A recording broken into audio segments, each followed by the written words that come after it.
Olá pessoal, eu sou Lourdes Abade, estou arquiteta de franquias e construções ecológicas e estou na TV Relacionamento.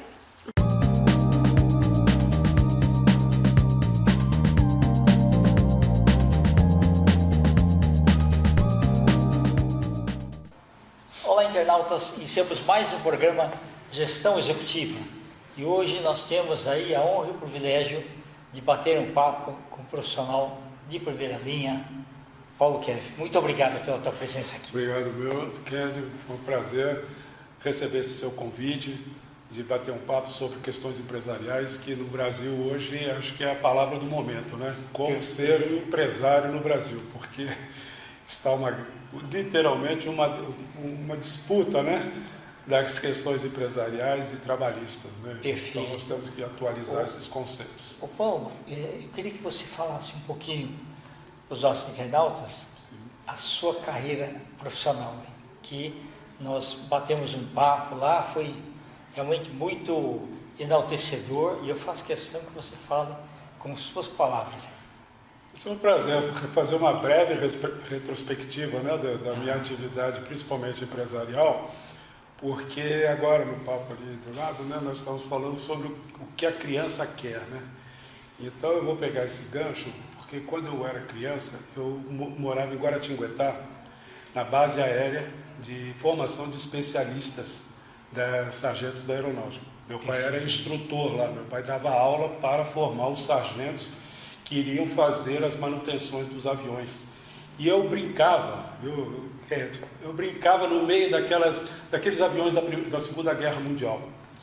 Então, tinham vários... Não é só olhar, você via dentro. Eu ia dentro, tinha um aeroporto lá no Pedregulho, então tinha lá várias unidades daqueles aviões da guerra, o P-25, né, o Beech, e esses aviões ficavam lá por quê? Porque meu pai fazia o seguinte, ele desmontava os aviões, pegava a peça e fazia uma reengenharia daquelas peças, mesmo para fazer manutenção dos aviões que tinham lá e informar os técnicos na época, né, o especialista, na manutenção das aeronaves. Então ele tinha que conhecer todo o processo, e os aviões não eram aviônicas, né, eram aviões eletropneumáticos no máximo, né?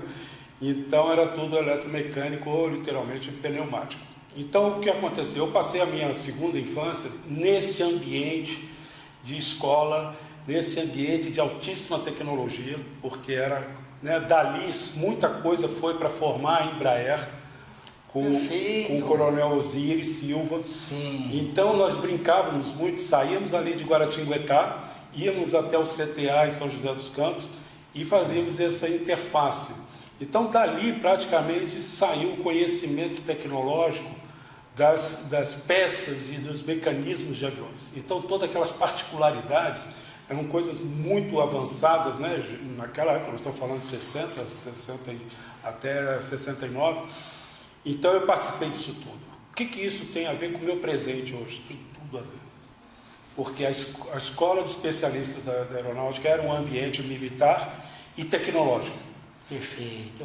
Eu cresci, né, vim para São Paulo, comecei a estudar aqui, fiz eletrônica, né, logo no segundo grau, escola técnica completa no Oswaldo Cruz, ali na Angélica, e me formei como técnico em eletrônica na época, que ainda era a válvula, só para você ter uma ideia. Nós estávamos uma migração tecnológica para o transistor. Então eu vi o transistor chegar, os microchips, essas coisas todas que começaram a entrar no mercado.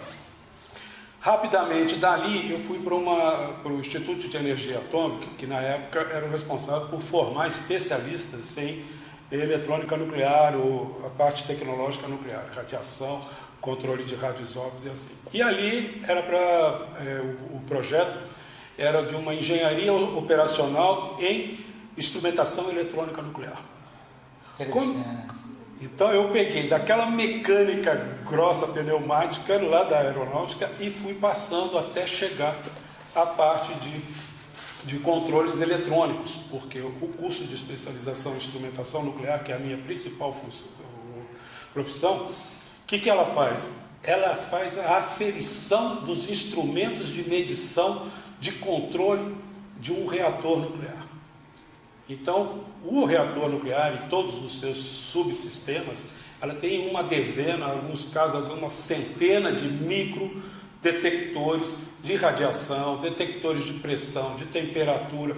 Então, tudo isso tem que ser aferido quase que diariamente para que o controlador lá do reator, que vai fazer o movimento das varetas, né, que tem lá para fazer a questão quando é de energia e quando é de multipropósito. Tá? Então, o que o controlador faz? Ele vai ler esses instrumentos, porque ele não vai lá ver o que está acontecendo. Sim, ele está lendo uma centena de informações e ele tem que tomar a decisão. Então, a minha função era garantir que o que ele está vendo é a realidade do que está acontecendo lá no reator. E todo o perímetro, né? Porque vazou radiação, tem que ser controlado, medido, e que tipo de radiação?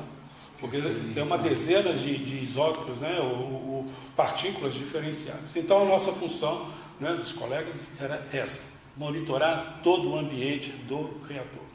Ali na USP, né, que na época era IEA, hoje é IPEM, existe lá um reator multipropósito, que é para fazer os radioisótopos para a eletromedicina, para a questão de radioterapia, né, radiodiagnóstico. Bom, então eu me especializei nisso, apaixonadíssimo por isso. Né? Nunca teve medo, não? Nunca tive medo. Muito pelo contrário, a minha função é justamente eliminar o medo de todo mundo. Porque eles têm que ter confiança absoluta no que a gente está fazendo. Não tem mais ou menos, você não tem tempo para errar. O que aconteceu em Chernobyl, que agora é lá em Kiev, né? Sim. Todo mundo fala, meu nome é Paulo Kev, né? Sou chamado e conhecido de Paulo Kev. Kev é de quilo-electron-volt. Por conta de tão apaixonado que eu sou pela minha profissão, que eu ganhei a unidade de medida da energia dos fótons de radiação. Né? Então, o Kev é de quilo-electron-volt.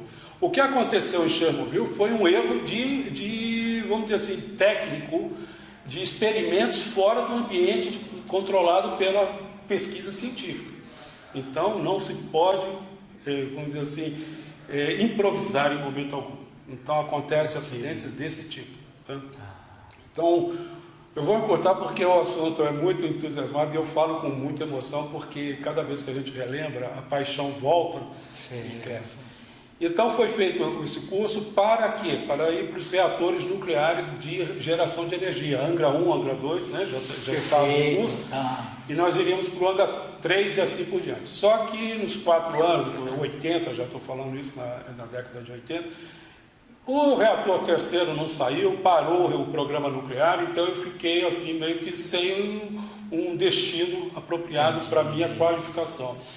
Por sorte, aí eu digo sorte mesmo, aquelas conjunções que o mercado, né, o Deus prepara para a gente, sim, e coloca e você abraça e vai em frente. Eu fui para a área médica hospitalar com uma empresa francesa que fechou um contrato com o Brasil de 80 milhões de dólares naquela época, hein? 81, 82, sim, de equipamentos de radiodiagnóstico, Kédio. E nesses equipamentos tinha de tudo, tinha raio-x, tomografia computadorizada, ressonância nuclear magnética, tinha... Era um novo mundo, né, que estava entrando. Estava começando tudo isso. Quem é um pouquinho mais antigo conhece aqueles velhos noticiários dizendo das caixas de equipamento que ficou no corredor. O Hospital das Clínicas, né, e vários outros no Brasil afora. E aí eu entrei com tudo. Eu estava no melhor dos mundos. Por quê? Eu estava no auge daquela tecnologia, era tudo novo, tudo assim... fantástico. Esquecido o negócio também, o Césio, lá em Brasília. O Césio eu trabalhei Goiânia, né? Em Goiânia. Eu trabalhei naquela empresa, eu estava em Brasília na época. E viram que é perigoso mesmo. Ali foi uma sucessão de negligências. Ali não foi um problema radioativo. Todo mundo fala, foi um problema radioativo, um acidente radioativo. Não foi um acidente radioativo. Foi uma negligência estrutural vamos dizer assim, de órgãos que deveriam ter responsabilidade sobre aqueles assuntos. A clínica, o dono da clínica deveria ter comunicado, a CNEM que deveria ter ido lá fiscalizar, e no final ninguém foi. Eu lembro não, eu trabalhava lá, isso foi em 87, 88, e nós estávamos vivendo aquilo. Eu trabalhava em Brasília, que não aconteceu em Goiânia. Às vezes eu saía de Brasília para dar assistência em Goiânia, mas não na radioterapia. Sim. Aquilo dali era radioterapia, não era radiodiagnóstico, não era a minha especialidade direta. Eu era em radiodiagnóstico, então raio-x, tomografia computadorizada. Então isso envolve o que? A nata da tecnologia. Daquela época, mais ainda. Hoje já é nata da tecnologia, mas naquela época era fantástico. Então o que aconteceu? Eu me dediquei a isso. Montava as centrais de radiodiagnóstico, porque tinha hospital que às vezes nem a sala tinha, então a gente pegava desde a terraplanagem até o médico aprender a utilizar um tomógrafo, um cintilógrafo, que é a tal da medicina nuclear, que é um dos exames mais fantásticos que tem, porque ele pega a fisiologia, né? O que acontece com o órgão, se ele está funcionando ou não. Não é igual ao raio-x, que é a morfologia, são técnicas diferentes. E ali, eu fiquei até 2000, vamos dizer, 20 anos trabalhando com o que eu gostava, amo até hoje, e me deu muito conhecimento na área, né, de médico hospitalar, tratar com o governo, porque isso tudo tinha essas relações. É verdade. E eu saí, né, de 80, na década de 80, da parte técnica, fui para a parte de distribuição comercial e depois, né, me especializei nas questões de planejamento estratégico em cima. E gestão mesmo. Gestão em cima disso. Também me formei em administração de empresas. Perfeito. Porque em Brasília a gente tinha, naquela época tinha pouca coisa para fazer e eu estava recém-casado. Eu falei, não, tem que estudar, né? Vou voltar a estudar. E aí eu fiz na Universidade Católica de Brasília, eu fiz administração de empresas e aí complementou uma coisa com outra. Tá? Interessante. Agora, assim, já para a parte mais bonita do meu trabalho, que eu considero, é que entrou a internet. Ok. E na área médica hospitalar, a gente já trabalhava com internet na década de 90, desde 91, 92, a gente já tinha as comunicações. Então, o ITC aqui em São Paulo, por exemplo, tinha conexão com Cleveland, lá nos Estados Unidos, que era o Centro de Diagnóstico Mundial. Então, tinha uma troca de tecnologia. Isso me deu muito know-how na questão de rede. Né? Naquela época... e é um passo gigantesco, né? Que o que a internet proporcionou de você ver online as coisas acontecendo e pegando diagnóstico na hora, é fantástico. Isso, então, em 92, 93, nós já tínhamos ali no ITC um tomógrafo que fazia conexão direta com o que a gente chamava na época, né, de quarta geração.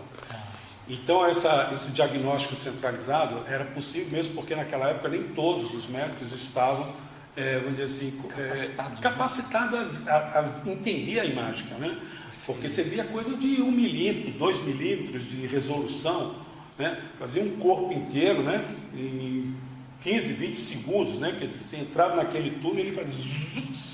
E já captava a imagem toda, fazia a reconstrução tridimensional. Então, isso tudo foi um desafio de conhecimento. Eu até então eu imaginava que fosse continuar nessa área médica hospitalar, porque ali é muito bom, né? Sim. Muito bom. Cativante. Mas tem alguns percalços na vida da gente que mudam o jogo. Então, de 2000 para cá, eu fui para a rede de computadores. Perfeito. Saí da área médica hospitalar, porque cheguei no topo da carreira, e daí você fala, bom, agora eu vou criar outras coisas. E comecei a explorar a rede de computadores de dados. Tá? Então, montava centrais de distribuição de dados, né? Quando cheguei a conversar contigo, que na época era chamado ISP, Internet Service Provider. Né? Certo. E dali entregava, né, um pacote de dados, montava aqui no centro de São Paulo, lá em Brasília, a distribuição em prédios.